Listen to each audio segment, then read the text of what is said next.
आजको कामको लागि चाहिँ पानी तातिँदैछ, भात पाक्दैछ, दाल बुक बुक बुक गर्दै उम्लिँदैछ।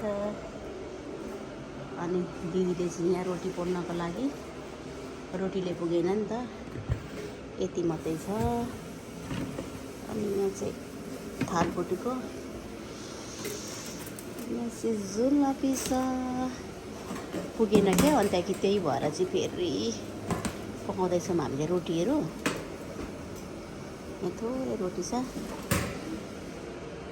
यहाँ नै आज कति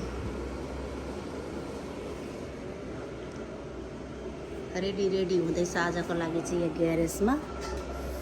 अनि म चाहिँ आलु काट्दैछु, कोपी काट्दैछु।